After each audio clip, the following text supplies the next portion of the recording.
हमारे साथ Alchemy capital के हिरेन वेद जी हैं और हम बात कर रहे हैं कि जो साल गया था वो कैसा रहा और आने वाला साल कैसा हो सकता है। हिरेन, हमारे साथ बातचीत करने के लिए बहुत बहुत शुक्रिया। एक चैलेंजिंग ईयर था, मगर मैं निफ्टी को देखूं तो निफ्टी ने फिर भी पॉजिटिव रिटर्न दिया है। एक इन्फ्लेशन को लेकर के इस साल काफ़ी भय था, मगर अब लग रहा है कि इन्फ्लेशन का जो पीक है ख़त्म हो चुका है। कुल मिलाकर के एक ठीक ठाक साल रहा। हाँ, मतलब डायरेक्शनली का अच्छा साल था। निफ्टी ने सिंगल डिजिट रिटर्न दिया, नया हाई बनाया इस साल। परंतु ये आसान साल नहीं था। इसकी दो वजह हैं। एक तो ये है कि इस साल सेक्टर रोटेशन बहुत हुआ।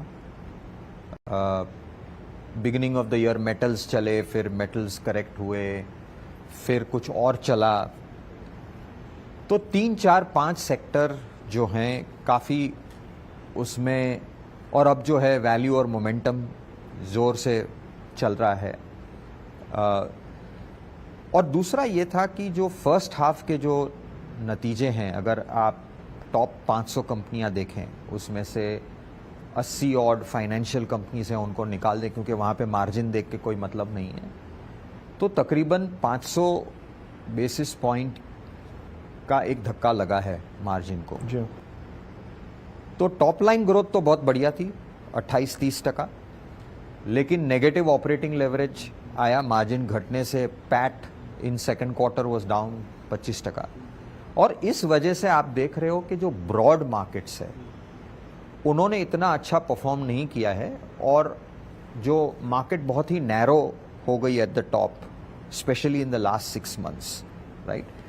और इसकी यही वजह है कि जो बेनिफिट मिले थे मार्जिन्स में ड्यूरिंग कोविड, वो काफ़ी सारे रॉ मटेरियल प्राइस इंक्रीज और एनर्जी प्राइस इंक्रीज की वजह से वहाँ पे एक धक्का लगा।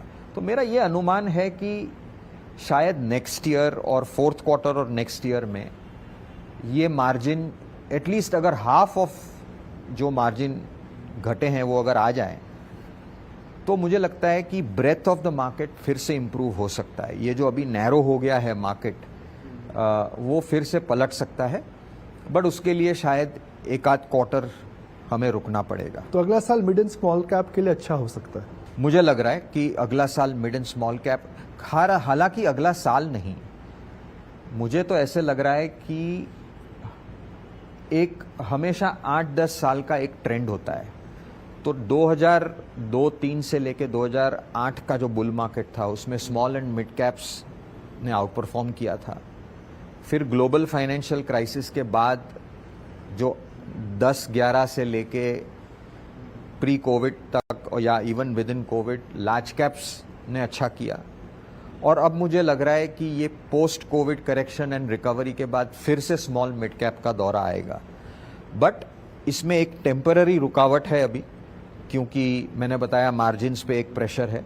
लेकिन never have the balance sheets of small and mid caps been so clean. मतलब इस साइकिल से जो हम निकले हैं पिछले 4-5 साल, demonetisation, GST, RERA, IL&FS, Covid, ये सारे चैलेंजेस के बाद for the first time broader economy में large number of small and mid size companies में बैलेंस शीट्स क्लीन हैं, डीलेवरेज्ड हैं। वरना तो आप सर्वाइव ही नहीं होते, आप तो अभी तक NCLT चले जाते। तो अब मुझे लग रहा है कि जो बेस है आपका वो स्ट्रांग है।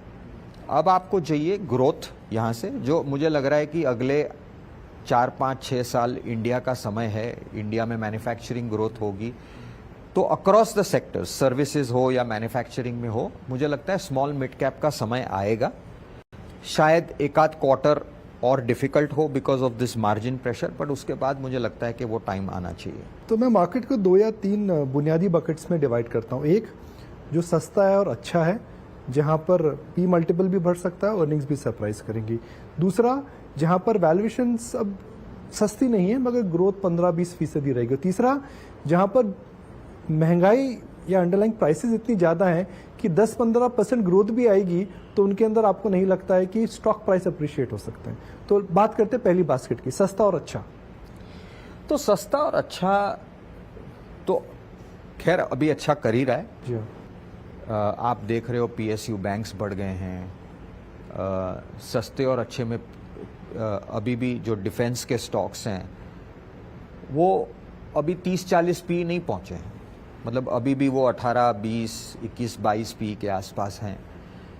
और वहाँ पे एक री रेटिंग की गुंजाइश है, क्योंकि ये अनुमान है कि आगे जाके काफ़ी सारा order flow, manufacturing, make in India होगा वहाँ पे, तो ये एक अच्छा सा एरिया है। पब्लिक सेक्टर बैंक्स, मुझे ऐसा पर्सनली लग रहा है कि ये एक ट्रेड है।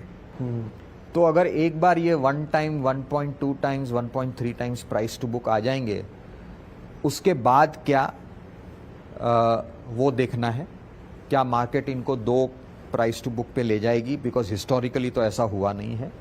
तो ये एक ट्रेड है, ये ट्रेड अच्छा चला है, शायद और चलेगा थोड़ा सा। और बाकी जो हैं, जो ऐसे सेक्टर हैं जहाँ पे लॉन्ग टर्म बेट्स नहीं लिया जा सकता, जैसे अभी शुगर अच्छा कर रहा है या फर्टिलाइजर स्टॉक्स अच्छे कर रहे हैं, ये सब cheap value kind of sectors हैं जहाँ पे 6, 9, 12 महीने तेजी हो सकती है, लेकिन इस पे आप 2, 3, 4 साल का व्यू नहीं ले सकते, right? So you have to get in and get out fast. अगर आप वो कर सकते हो तो वहाँ पे अपॉर्चुनिटी है आपके लिए। बाकी जो सेकंड आपका जो है कि जहाँ पे वैल्यूएशंस थोड़े महंगे हैं लेकिन फिर भी ग्रोथ आ जाएगा, अर्निंग्स आ रही है, अर्निंग्स आ रही है, तो वो वहाँ पे मुझे लग रहा है ठीक ठाक पैसा बन सकता है। और टॉप एंड जो है वो मुश्किल ही है, क्योंकि वहाँ पे वैल्यूएशंस आर वेरी वेरी उदाहरण हाई। देंगे? हाँ, उदाहरण कुछ नहीं, मतलब जो बेस्ट ऑफ आपकी कंज्यूमर कंपनीज हैं, राइट, जो 60-70 पी पे चल रही हैं, वहाँ पे बहुत जोर से कंपाउंडिंग रिटर्न शायद डिफिकल्ट हो बनना। बनेगा, ऐसा नहीं है कि नहीं बनेगा। जहाँ पे उनके अगर मार्केट शेयर बहुत लीडिंग है तो वहाँ पे बन सकता है, लेकिन कंपाउंडिंग आपका अर्ली डबल डिजिट्स में शायद बन सके। और तीसरा है जहाँ पर बिजनेसेस अच्छे हैं मगर वो इन्वेस्टमेंट्स अच्छे नहीं है। हम हमेशा कहते हैं ना जी, good companies are not always good investments. Yes. उस बास्केट में क्या आएगा? Good companies are not good investments. Not all good companies. हाँ, मतलब वही है जो आपकी जो जहाँ पे वैल्यूएशंस बहुत हाई हैं। तो एक तो कंज्यूमर स्टेपल हो गया, और क्या है आपके हिसाब से? ये सेक्टर था जो न्यू एज कंपनीज बोलते हैं, जहाँ पे वैल्यूएशन, काफ़ी सारे बिजनेस अच्छे हैं लेकिन वैल्यूएशंस बहुत ही एक्सेसिव थे, जो अब करेक्ट होना शुरू हुए हैं। तो वहाँ पे शायद 2023 में काफ़ी अच्छा अपॉर्चुनिटी मिल सकता है, क्योंकि पहले यूफोरिया था, अब ऑलमोस्ट डिप्रेशन है। तो मुझे लग रहा है कि ये एक एरिया है जो हेटेड है, लेकिन वहाँ पे अपॉर्चुनिटी बन सकती है। अगर मैं एक पुरानी बातों को याद करूं और नर्सरी राइम्स की बात करते हैं, तो एक हम बोलते थे खुलजा सिमसिम। तो हिरेन वेद के पिटारे में 2023 के लिए क्या, अगर हिरेन वेद खुलजा सिमसिम बोलेंगे तो कौन से शेयर निकलेंगे उसमें से? खैर, टॉप 3 होल्डिंग्स, टॉप 5 होल्डिंग्स। खुलजा सिमसिम का तो ऐसा है कि हमको भी नहीं पता उसमें से क्या निकलेगा। But without getting into individual names, मुझे ये लग रहा है कि अभी भी कि इंडिया, हिंदुस्तान में मैन्युफैक्चरिंग की थीम काफ़ी चलेगी।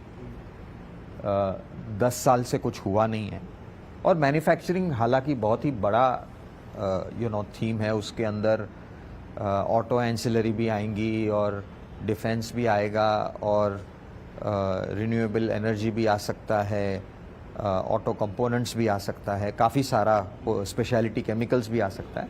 बट वहाँ पे हमें जाके इंडिविजुअल स्टॉक्स ढूंढने होंगे जो इंटरेस्टिंग लगते हैं। तो हमारा यहाँ बेट है कि मैन्युफैक्चरिंग में देखें, जो डोमेस्टिक प्लस एक्सपोर्ट अपॉर्चुनिटी दोनों देख सकें, बिकॉज मुझे लग रहा है कि नेक्स्ट 8-10 साल एक मैन्युफैक्चरिंग रेनेसॉ आएगा इंडिया में। और बाकी मुझे लग रहा है कि जो अभी टेक की, जो मैंने टेक में मैं इंटरनेट टेक की नहीं बात कर रहा हूँ, आईटी सर्विसेज की बात कर रहा हूँ, वहाँ पे भी मुझे लग रहा है कि मे बी एक आध क्वार्टर के बाद ये सेक्टर बॉटम आउट हो जाएगा और वहाँ भी मुझे लगता है कि अच्छी अपॉर्चुनिटीज़ मिलेंगी, अच्छा काम हो रहा है। वहाँ पे भी सेक्युलर ग्रोथ वाली काफ़ी स्टॉक्स हैं जहाँ पैसा बन सकता है। खैर बैंक्स एंड फाइनेंशियल सर्विसेज तो है ही, that is a theme that has worked, may continue to work, but individual stock picking करना पड़ेगा इंस्टेड ऑफ सेक्टर। तो कुल मिलाकर के अगर मैं एक सिंपल एक छोटा सवाल पूछूं, 2023 को लेकर के लोगों को आशावादी होना चाहिए। मतलब इस समय मार्केट की वैल्यूएशंस, अर्निंग साइकिल्स और अगर आप बेसिक मैक्रो एनवायरनमेंट को देखें तो chances of getting a double digit return in 2023 is high. बिल्कुल बिल्कुल, मुझे लग रहा है